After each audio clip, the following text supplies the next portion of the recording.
WWE SmackDown का bad blood से पहले आखिरी एपिसोड अब समाप्त हो चुका है। रोमन रेंस इस हफ्ते स्मैकडाउन में भी नजर नहीं आए और उनकी गैर मौजूदगी में बड़ा ऐलान हुआ है। इसके अलावा ब्लड लाइन ने शो में मेन इवेंट में धमाकेदार जीत हासिल कर ली है। साथ ही दिग्गज की वापसी और चोटिल भी हो गए। आइए ज़्यादा देर न करते हुए इस हफ्ते की WWE स्मैकडाउन के रिजल्ट्स पर नजर डालते हैं। And hello friends, this is Vishwas and you are watching Russell Takedown।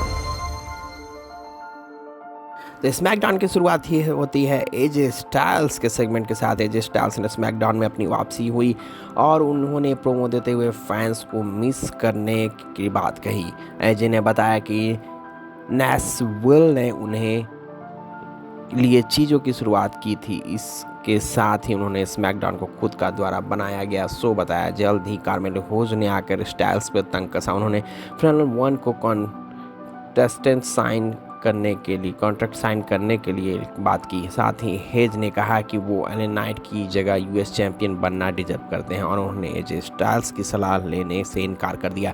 Styles ने पूर्व एनएक्सटी चैंपियन को मैच के लिए चुनौती दी, हालांकि वो इनकार करके जाने लगे। तभी United states champion LA Knight वहाँ एंट्री करते एले नाइट ने कार्मेलो हेज को बुरा हाल करके धमकी दी है। साथ ही मेगा स्टार ने कार्मेलो हेज को ऑफर दिया कि वो अगर एजे स्टाइल्स को हराते हैं तो उन्हें यूएस चैंपियनशिप मैच मिलेगा।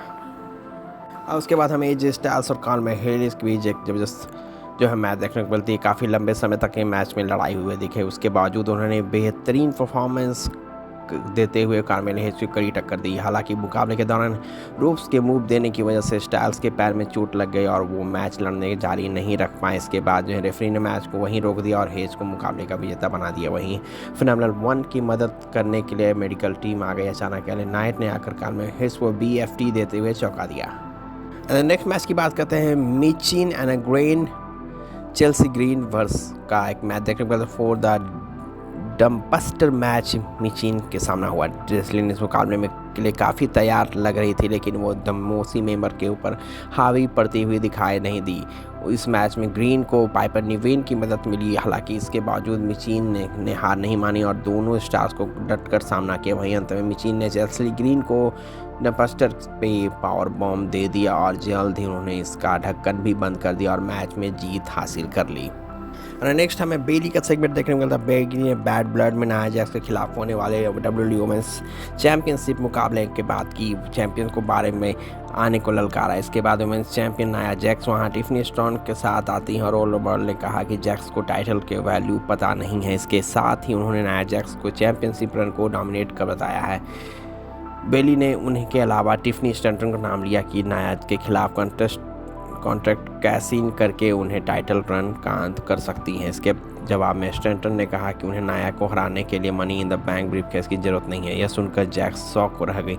इसके बाद टिफनी ने सफाई दी कि रोल मॉडल को जैक्स के सामने में झुकने को कहा। हालांकि बेली ने इससे इनकार कर दिया। जल्द ही रोल मॉडल ने टिफनी स्टैंटन और नाया जैक्स के साथ ब्रॉल देखने को मिली। वहीं ब्रॉल के अंत में ऐसा लगा कि टिफनी नाया के खिलाफ अपना कॉन्ट्रैक्ट साइन कैसिन कर लेंगे, लेकिन जैक्स ने इस चीज़ को आभास हुआ और वो रिंग से बाहर चली जाती हैं। और उसी बीच नायामी और टिफनी स्टैंटन का मैच हमें देखने को मिलता है। टिफनी स्टैंटन के खिलाफ जब उस मैच हमें मिली, टिफनी इस मुकाबले में रियल ब्लड लाइन मेंबर को हराने के लिए अपना सब कुछ झोंक दिया, लेकिन वो हार मानने को तैयार नहीं थी। वही वजह से टिफनी निराश दिखाई दे रही थी। वहीं अंत में नायामी ने स्टैंटन को मूव का काउंटर किया और उन्हें काफ़ी कोशिश के बाद हील स्टार को पिन करने के बाद कामयाबी मिली और नायामी इसी साथ मैच में जीत हासिल कर लेती है। The time for the main event of tonight, Bloodline, DIY and Street Profits for the triple threat match in a ladder match for the WWE Tag Team Championship। DIY और स्ट्रीट प्रॉफिट्स मैच की शुरुआत bloodline पर हमला करते हुए दिखाई दी है। DIY और स्ट्रीट प्रॉफिट्स मैच में एक दूसरे के खिलाफ फाइट दिखे। हालांकि उनके मुकाबले में टांगो ब्रदर्स ने खिलाफ टीम के रूप में काम करने की जारी रखा। इसके खतरनाक मुकाबले में अंत में इन दिनों टीम ने रिंग से बाहर टामाटोंगा और टांगालोआ को धराशायी कर दिया। इसके बाद DIY और स्ट्रीट प्रॉफिट्स एक ही लैडर पर चढ़कर टाइटल निकालने की कोशिश करने लगे। टॉमसो चांपा और एंजेलो डॉकिंस कॉर्नर में मौजूद लैडर पर गिरकर धराशायी हो गए। वहीं अंत में टांगालोआ ने रिंग में आकर जॉनी गार्गनो और मॉन्टेस फॉर्ड को दूसरी लैडर पर गिरा दिया। जल्द ही टांगालोआ ने लैडर पर चढ़कर रिंग से ऊपर टैग टीम चैंपियनशिप को निकाल कर ब्लडलाइन को धमाकेदार जीत का सामना कराया और ब्लडलाइन इसी तरह स्टील टैग टीम चैंपियंस बनी रही। Thanks for watching and kindly subscribe to my channel, Russell tech down. Thank you.